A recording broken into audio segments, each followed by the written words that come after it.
Deepfakes. Deepfakes are AI-generated videos or audios that make someone appear to say or do things they never did. And the danger starts with how naturally your brain accepts a familiar face when you see someone you know looking straight at you. Your mind doesn't run diagnostics. It instantly labels it as real. That's why a deepfake isn't just a fake video. It's a precision tool aimed at your trust reflex. Imagine receiving a short clip of your manager asking for an urgent document or a friend explaining why they need money right now. Everything looks right. Voice tone, blinking rhythm, even the tiny pauses between phrases. You don't feel tricked, you feel informed. Deepfakes scale frighteningly well because they feed on public photos, streams, and selfies. The more expressive material there is, the more convincing the clone becomes. And modern models don't need studio gear. A motivated person with consumer hardware can fabricate personas, fake confessions, destroy reputations, or simulate evidence that's almost impossible to debunk emotionally. The real threat isn't perfection, it's believability in a hurry. Deepfakes attack the moment you react faster than you question. Zero-click exploits. Zero-click exploits are attacks that infect your device without you tapping, opening, or interacting with anything. They trigger automatically the moment a malicious message or file is received, not opened. The danger comes from the invisible tasks your phone performs every second, generating previews, parsing images, reading metadata, preparing notifications. Each tiny automated action is a potential doorway. A simple incoming photo can be enough. Your device quietly analyzes it, and if the parser has a microscopic flaw, the attacker gains access instantly. You stay completely passive while your device does the work for them. Zero-click exploits are used against people who are extremely cautious. Because caution doesn't matter here, you can't not open something that activates on arrival. And that's what makes this threat feel almost unfair.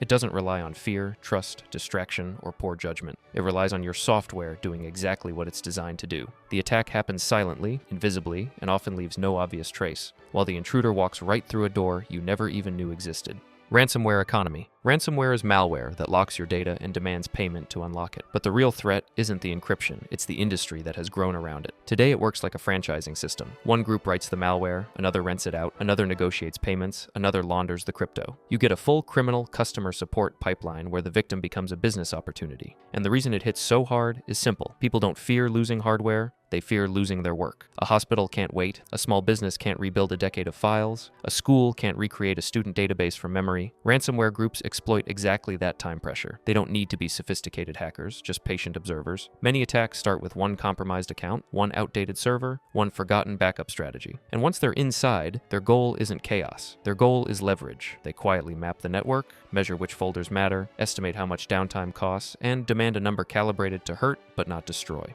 It's exploitation disguised as negotiation, and that's what makes the ransomware economy so disturbingly stable. Identity theft pipelines. Identity theft pipelines are systems that collect, trade, and assemble pieces of your personal data into a full usable profile. The danger isn't one leaked password, it's the assembly line, a birth date from one breach, an email from another, an address from a delivery form, a phone number from a loyalty card. Eventually, someone has enough fragments to impersonate you convincingly. And it doesn't feel dramatic when it starts. Maybe you get a verification SMS you didn't request. Maybe a support agent uses your name a little too confidently. That's because the attacker isn't guessing, they're referencing data stitched together from dozens of sources you barely remember interacting with. These pipelines turn small leaks into high-value identities sold in bundles. Banking-ready profiles, tax refund-ready profiles, even clean reputation profiles. And once your data enters the market, it behaves like spilled ink. It spreads, copies, mutates. The unsettling part is that identity theft isn't about stealing who you are. It's about borrowing your digital shape.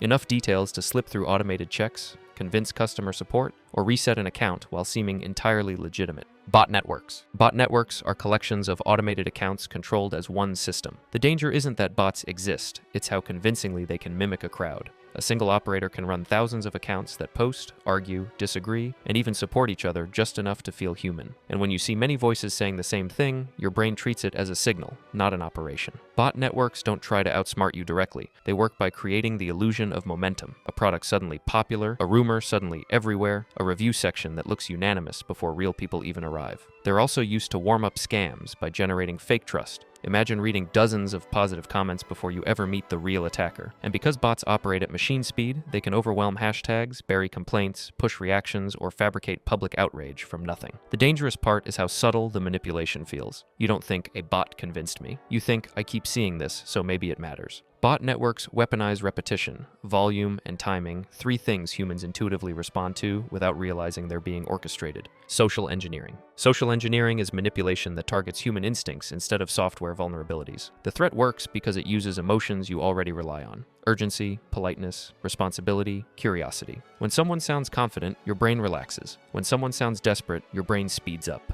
That's the crack social engineers slip through, and they rarely start with a bold ask. They start with tiny interactions that feel harmless: confirming your name, referencing a familiar company, sounding just stressed enough to seem real. Every detail is chosen to keep your attention narrow and your suspicion low. Picture a caller claiming to be from a delivery service, already knowing your address and surname. You don't feel threatened, you feel like you're fixing a small annoyance. Or an email that mirrors your company's tone perfectly, asking you to quickly verify a routine document. The trick is always the same. They borrow just enough real information to make the fake feel natural. Social engineering doesn't rely on you being careless, it relies on you being human, helpful, fast, cooperative, or simply busy, and uses that moment to redirect your trust.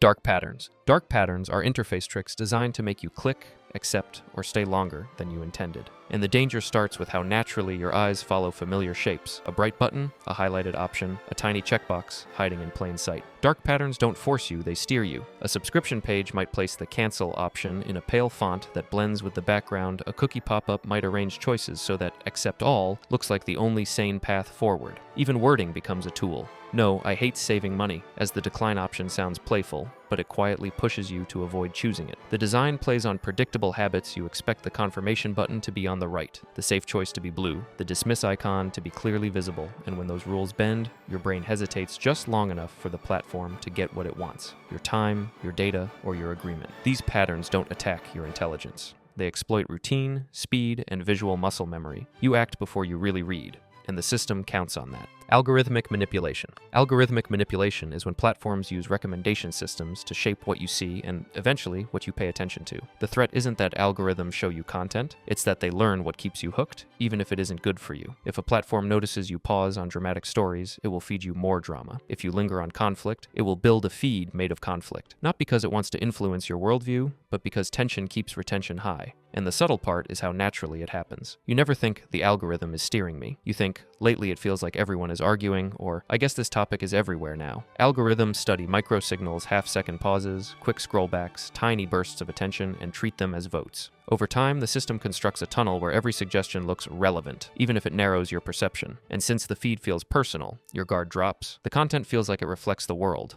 when it mostly reflects what kept you scrolling yesterday. Tracking ecosystems. Tracking ecosystems are networks of scripts, pixels, and identifiers that follow your behavior across websites, apps, and devices. The danger isn't a single tracker, it's how they cooperate. One app logs your location, another logs your spending habits, a website logs your reading patterns, and an ad network stitches these signals into one continuous timeline of your digital life. And because most tracking happens silently, you never feel the moment when casual browsing turns into a profile. A simple page view triggers dozens of hidden requests that record how fast you scroll, where your cursor pauses, what you ignore, and what you revisit. None of these details feel sensitive alone, but together they reveal moods, routines, and intentions. You might feel like you're just checking a product, but the ecosystem reads it as shopping phase and adjusts ads everywhere you go. Even something as small as opening an article at 2 a.m. becomes a data point about your schedule. Tracking ecosystems don't chase your identity, they chase your patterns. And once they learn your rhythm, they predict what you'll likely want before you consciously decide it.